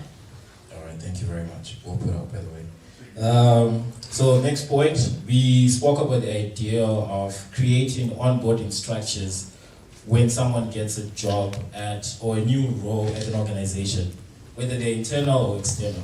So earlier someone mentioned the idea that, in our organizations, everything is fast-paced. People want to see the data, people want to see results. People are under pressure to perform even if you're not so sure what you're doing at the job. So it makes it so hard for you to go and ask someone, because you get the job today, you went on ChatGPT, made the best CV ever, said I work hard, I know what I'm doing, I've been doing this for 10 years. You get the job at a new organization, but the policies are a bit different. But the thing is, people expect you to know what you're doing immediately, right? So you get the job today, tomorrow someone says, did you submit this work? You don't know where to submit it. So that's going to put so much pressure on you. So one thing that we need to do is to address the idea of onboarding, right? I know they say there's no time for training, but at least one person within the organization has to be familiar enough with certain roles, because one thing that happens at NGOs or organizations like ours is someone gets a job when someone is out of the job. So someone is new and trying to figure out what's going on here, right? But if you have structures in place where if someone gets a new role, where they're already there within the organization or from the outside, they have at least a week or two where someone's saying, these are our structures, this is how we do things. This is where you go, this is what you need to do, this is what you do. So it might seem like they're not working within that first week, but they're getting familiar with the role, with the place, with the organization, which makes it easier for them to connect with other team members, easier for them to connect with the organization as a whole, because there's someone holding their hand when they arrive, as opposed to being thrown into the deep end. In this particular instance, you just become a swimmer. It doesn't matter whether it's deep or shallow, right? So we're trying to solve the idea of someone burning out because they're afraid to ask, where do I put these papers? Because someone will say, I don't go to So you're trying to avoid that because you're at least giving someone knowledge prior to them working on a regular basis. We also spoke about welfare policies within organizations, particularly taking into account the outsourcing of mental health counseling services.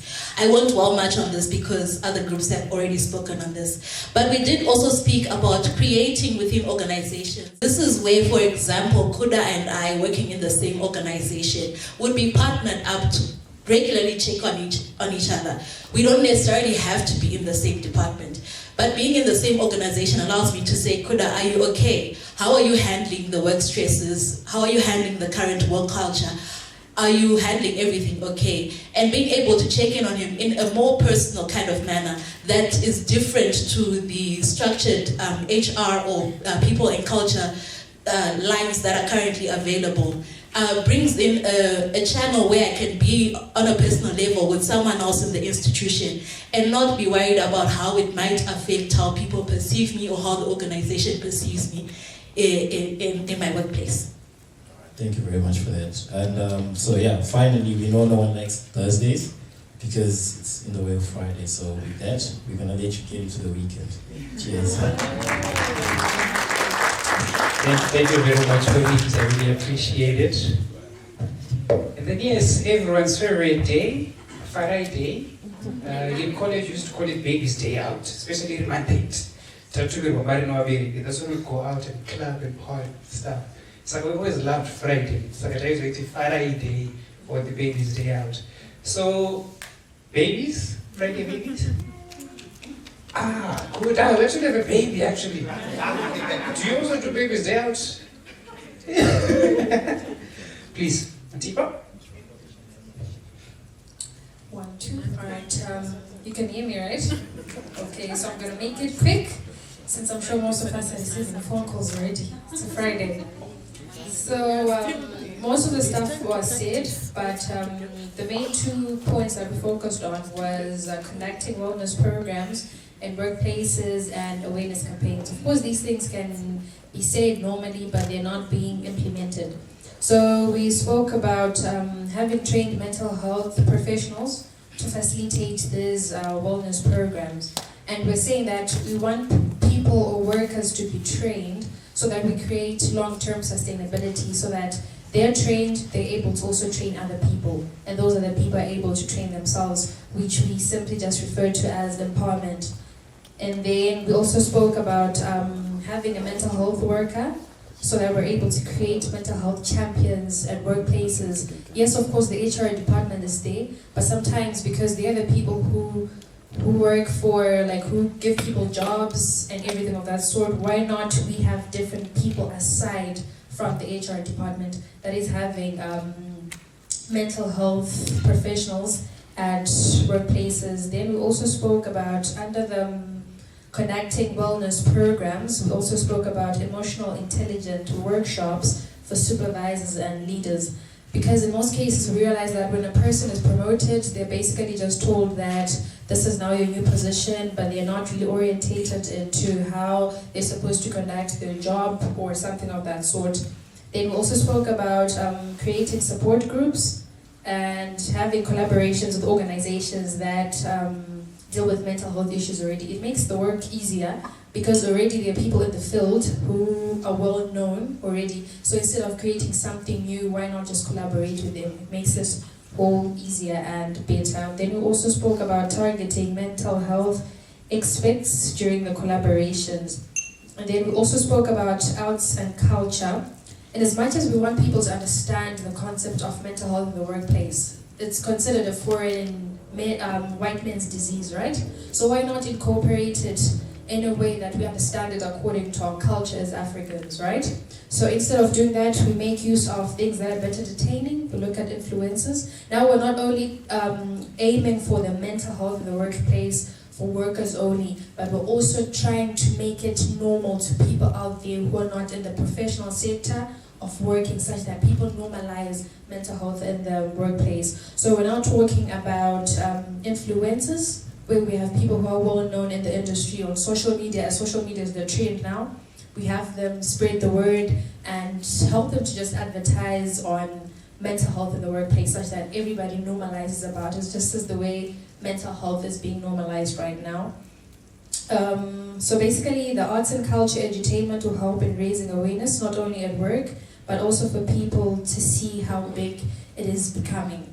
Then we also, when it comes to the resources, obviously everyone has mentioned funding, material for the flyers, billboards, adverts. And the thing is, you realize that with these things, when it comes to arts and culture edutainment, we have what is known as substandard work. We don't have quality work in terms of that sector. So we thought that if there is funding set aside for quality production of adverts in terms of mental health, billboards, banners and everything in regards to advertising for mental health, it may become a bit spread out and for people to engage a bit more. And then we also spoke about capacity building to train more professional skills, and then also support groups, and basically to help with the other parts of the funding of what will be needed in terms of the work reports, newsletters, including the spreading of the word on news, on radio, etc. Then, in terms of the resources, the funding may also be needed. For example, when trying to assess a person who comes back to work after having experienced a mental challenge, for example, grief, then they go for leave, then they come back.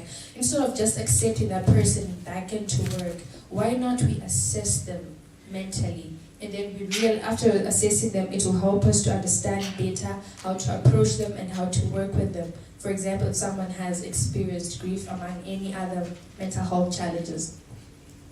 Then, for the outcomes, we spoke about increased productivity through work, decreased absenteeism of workers.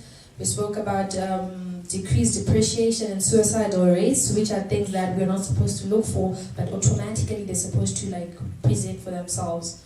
Then we also spoke about inclusivity on job opportunities for people who experience mental health challenges. I mean, we can always talk about it. For example, you know how people living with disabilities may be told, or they're now being involved in to apply for jobs. But the true question is, when a person living with a disability applies and comes for a job interview, do you really employ them? So instead of just having policies that stand for the rights of people, for the rights of different areas, different sectors, are we really putting that into action? Are we really practicing it?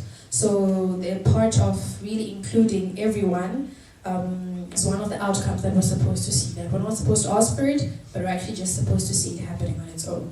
So yeah, I think that's most of it. It's a Friday. Thank you.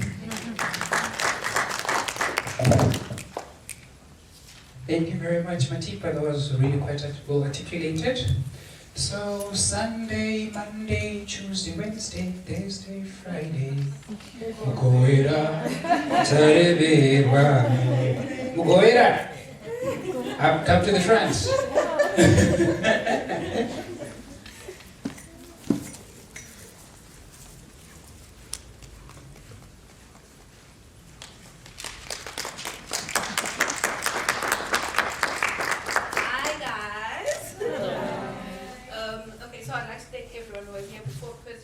So this makes it so much easier.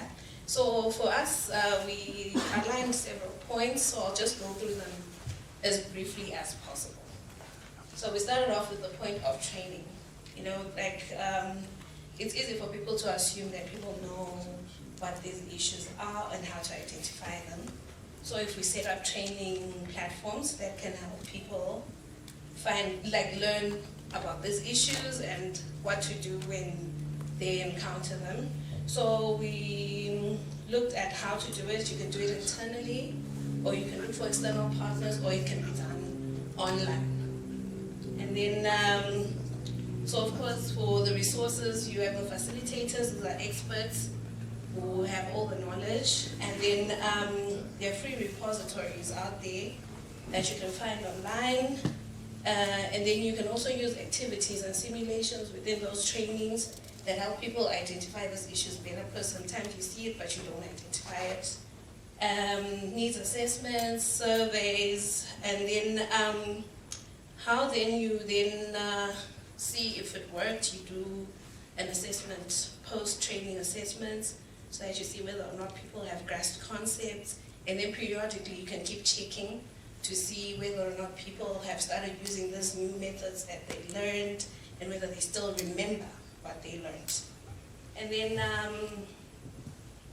next we have the development of a culture that promotes good mental health in the workplace. And with this, it intertwines with the formulation of policies and SOPs. So I'm going to mention this as well as in the what should be done. So under the cultural development, you need to create SOPs and policies that promote mental health, and part of it is seen through leading by example. Like management should also take up whatever is outlined within those policies. It's not for employees, it's for everyone within the organization. So leading by example is a good way for these things to be implemented. And then when you do activities that help people learn about these SOPs and put them in practice, it helps for people to see, opportunities for people to see even vulnerability, even in their managers, so that they see that these people are human just like us. And of course, the how is also the SOP and the policy. And then how, or the resources you use to come up with these things, you refer to policies that actually help you, give you guidelines on how to deal with mental health aspects. So we pointed out the Labor Act, the Mental Health Act, NDS-1, ISO 45003 of 2021. We looked through resources from the World Health Organization and International Labour Organization. Helps you understand how to integrate these things into your policies. And then how do you then check if these things are effective? You can continuously repost these things amongst employees so that they refresh their knowledge, and then you can collect statistics through surveys and see where people are, where they were before, and see if it's working. And if there's anything that needs adjustment, then you adjust. And then, yeah, I included surveys, right? Yeah. And then we also talked about de-rolling exercises. By de-rolling exercises, we were talking about activities like vibe sessions. At our workplace, we do what we call vibe sessions. During a vibe session, everyone is the same. Doesn't matter that you're like the CEO or what, everyone just comes down, we share a space together, and then we talk, and then we play games. It helps for people to then remember that as much as we have different roles, we're all human beings, we all have weaknesses, we all have strengths, and when you play together as a team, because one of the tools when you're doing these activities are games, so when you play together as a team, it helps you identify the strengths and weaknesses of others, even in how they handle losses, because if it's a game, someone then loses and they take it too hard, you then learn something new about someone. And then how you can then see if this was effective is, the first step is observation, you know. When you look at how people are responding to coming to work, normally after such activities, you see people coming to work on time, people are submitting their assignments on time, they're not missing deadlines. Those are good cues to show you that people are responding positively to whatever initiatives that you introduced in the workplace. And then, of course, collaboration between departments. When you do these activities, people then integrate with people from other departments. You meet the people from IT, you meet the people from accounts. Then over time you find that it's easier for things to flow whenever it has to go from department to department. It comes easier because they've built relationships and they're not frustrated by the thought of, oh, now I have to go talk to those guys, don't even know their names. You know, so such things, they help people, they avert anxiety, you know, social anxiety, like talking to people you don't know. And then next we have regular assessments. So an assessment is very important. Can happen at the very first start when someone joins the workplace or before any activities. Training activities, mental health exercises. So there are several assessments that we listed. For example, there are what we call 360-degree assessments. These are very helpful in building awareness, like self-awareness. Sometimes people don't know what strengths they have or what weaknesses they have. So this is a very useful tool for people to understand themselves and to see what others see within them. So it can bring out your hidden talents and your blind spots. And then we have general knowledge assessments. So since we're talking about mental health, with these we just want to know, what do people know about mental health, how it reflects to the workplace, and so on. And then, of course, mental health screening. We need to screen for any mental health issues amongst our co-workers. And then emotional intelligence tests. When we understand how people process emotions, we're able to see what we need to teach them. So you can't just come and teach emotional intelligence without knowing what the weaknesses are amongst your team. So those are some of the tests, personality assessments, so that people get to know each other. When they then meet up with a co-worker with a certain personality, they kind of have an idea what to expect, and it will be easier for them to understand certain behaviors that they see in a person. And then, of course, as an HR person, I actually like the motivational assessments because you're the one who's most likely going to be in charge of coming up with those policies. You need to understand people's motivations so that you understand the team you have. Most people assume that money is the main motivating factor, but it's been found that money is actually secondary. It's not a primary motivator for most people. So you need to know what motivates people so that you don't think, oh no, I gave them money, and you think people will be satisfied on the job. You need to find things that satisfy them, then you come up with events or any benefits that you know will appeal to this. And of course you use surveys, whether they're internally designed or you outsource them to collect this information, and periodically you keep checking on whether or not you've come up with policies or trainings or whatever you need that addresses the issues that came up. And this should happen periodically. You don't just ignore people. No. People are constantly changing, so you need to check on these things. And then we talked about grievance response, intervention or handling.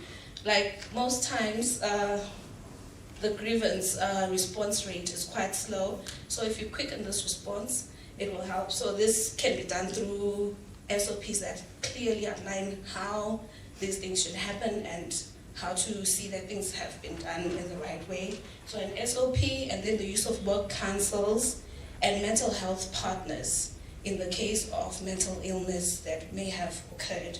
And then, of course, the tools are the SOPs and trackers. You need to track the first stage, the report was given, and then what happened next, who responded, and all the things. And then at the end, there should always be a platform for which whoever it was that had a grievance gives feedback and status reports just to see where we are now and what's holding back everything. And lastly, but not least, open and consistent communication. I heard people talking about birthdays and things like that. So I've spoken to my team about it that, sometimes there's certain things that you do on birthdays for other people, and then sometimes a glitch just happens. Maybe funding was low, and then you failed maybe to get someone a cake, but you've been getting cakes for other people. So communication, letting people know, oh guys, this month we've had a challenge, but we'll make it up to you. Or if there's been a change where, oh, we can no longer do the whole cake thing, we apologize for that. It's very important. People feel seen, they feel heard, because when you're not doing it for others, when you've done it for others, other people think, oh, so some people are more special than others. So whatever changes that happen, we need to really consider even the most tiny change has so much impact on some people. So we really need to be sensitive of that and be consistent with our communication. And that can be done through notice boards and assigning a slot for the communication. For example, in meetings, you have your meeting updates on whatever technical things that you do at work, but at the end, maybe you have an HR representative or a workers' council representative communicating with everyone. Oh, so guys, as you can see, so-and-so is not around. He was responsible for this, he's moved on. We're going to have someone else coming next week, just so that people know what's going on and then they're not just guessing. And then, of course, this can be done through WhatsApp groups. Most people now have WhatsApp groups for their teams and the entire office and everything. Websites, emails, newsletters, and also letters from the CEO. Those are really nice to receive, when the CEO actually pens down something and sends it to everyone. It makes them feel like they're important. So this is very important for people to incorporate in their day-to-day. And yes, of course, how do you see if it's working? You always need to have consistent feedback sessions, whether it's through survey or actually talking to people. This can help you see if whatever you're doing is working. Yeah, thanks.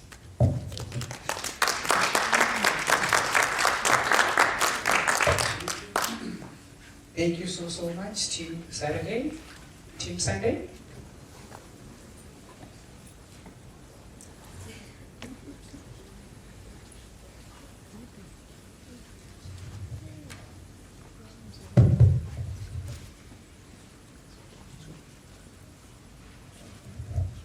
Oh my, a lot has been said already. Hi again.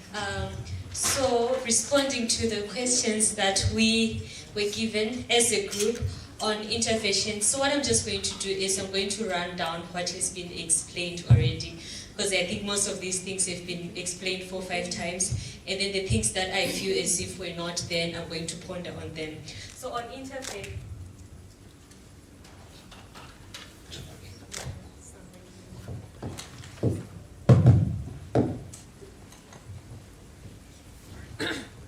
so on interventions, what interventions can be implemented at work? First of all, we thought it is important to recognize, already recognizing programs that were set up by other organizations and workplaces.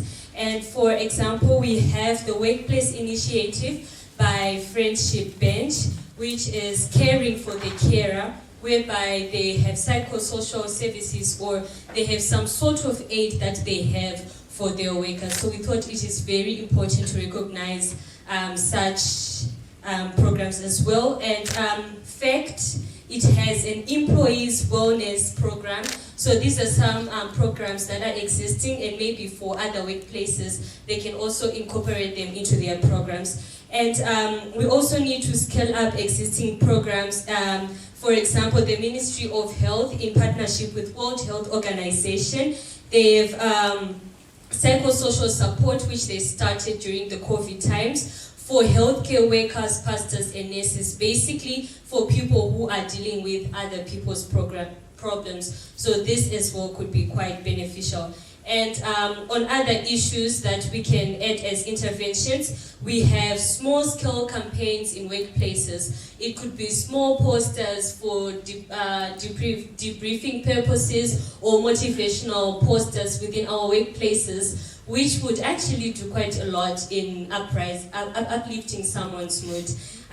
Also, there is a need to raise awareness, because honestly, without awareness, all these discussions that we're having, they do not make sense. I cannot just go to a workplace and start talking about mental health for them to have something set up for their workers when they do not even understand the need for that or the importance of that. So raising awareness through campaigns and other initiatives in workplace, explaining issues to do with workplace bullying, and other issues that happen within workplaces, it is also important, as well as employees support groups, which were explained. And then I'll also add some things that were explained, which I'll just add up. Retreats and team building programs for workers, for example, sports day, and meaningful incentive as a reward system within workplaces. That is also something that could be quite very meaningful for workers. Moving on to systems as well, there should be a system set up within workplaces that recognizes mental health issues among workers. For example, such a system could incorporate industrial psychologists within our workplaces or in-house psychologists. Moving to policies, there are also issues to do with policies. Number one being policy briefing. I would ask people this: how many of us got employed and got to really even see their policy document or get to have it run down for them or to understand it? How many?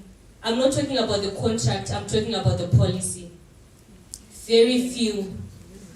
Very few. It should be everyone. So this is also something that is important, because when it comes to issues to do with abuse within the workplace or sexual harassment, this gives people a stepping stone to actually voice themselves out, because they know that the workplace has a system set in place for them. So policy briefing should be the first thing.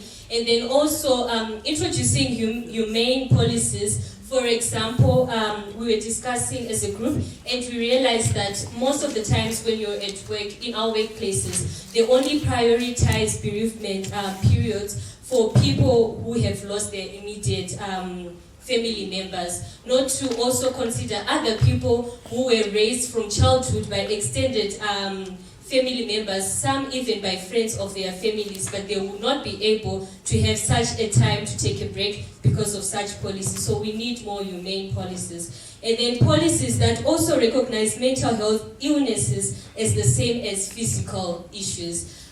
You'd find out that someone might actually break their leg, and that's fine, you can have some break. But if someone has faced maybe, I would say, a very drastic change within their life that has actually resulted in a mental illness to them, they do not really get recognized at all. And then moving on, our policies should also incorporate issues to do with capacity building trainings, grievances handling procedures, for example, sexual harassment and other issues that could be faced within, and then to strengthen such other policies and rules within the workplace that can compromise someone's mental health, for example, confidentiality. So if someone is to breach confidentiality within their workplace, like first of all, there should be such a policy. Yekuti ndakaenda ndakanoturunura kuna kuda kubasa antika akafamba ne-issue yangu, telling everyone about it. There should be a punitive measure for that, because that's actually going to ruin my mental health. So such issues about strengthening policies of confidentiality, they should also have strict consequences as the rest. And then resources required, I will not be explaining, have already been explained. Finances, obviously, human resources, expertise, and trainings. And then moving on, which outcomes are required to measure success? They could be formal and informal. We have issues to do with existing, let's say, as I said, we have an industrial psychologist within our workplace. They come with their whole tools and whole sets. So they're already coming with their forms, their assessment forms, and also their outcome assessment forms. And also, there should be a data collection for such an office within the workplace so that we get to have something to measure at the end. And then feedback from staff, for example, have surveys, and there should be other outcomes that we would get to see through testimonies. And then besides that, motivated staff can actually be an outcome that we can use to measure. Thank you so much. Thank you so much, Team Sunday. And finally, everyone's favorite day, Monday with pain. Okay. So Team Monday, Europa.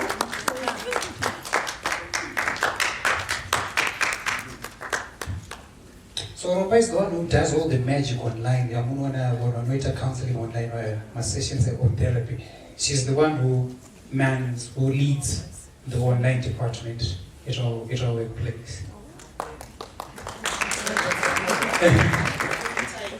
Good afternoon, everyone. So we are the last and the final group, and we'll try to keep it as brief as possible. I think most of the points have already been said. So what we just did differently is to categorize our responses into 4 categories. We had the prevention, promotion,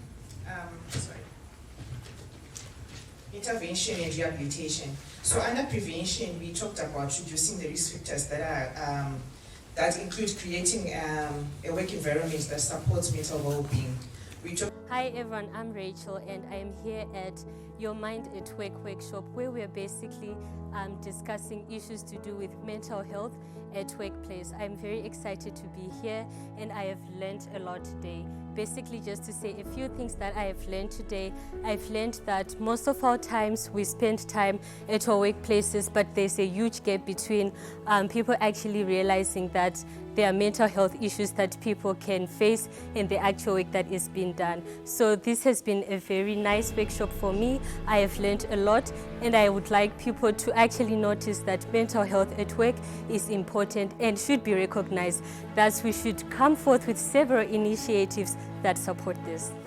Basically, we're here to learn more about mental health in the workplace and contribute as people from different sectors on how we can improve workplace mental health, deliberating on some of the risks that are, present within our workspaces that contribute to mental health challenges, For example, work overload, the interactions that we have in the workplace, the opportunities that are available to us, the support structures within a work setting, how all those influence the mental health of people within a work setting. I'm really excited to be here because I Such an eye-opening workshop, very enlightening, to witness and to realize the realness of mental health in the workplace. These are things that every single person can resonate with, things that we deal with on a day-to-day basis. And we have learned how to build a support network, support groups, how to implement certain measures that can actually help us to curb and to address the issues regarding mental health in our workplaces.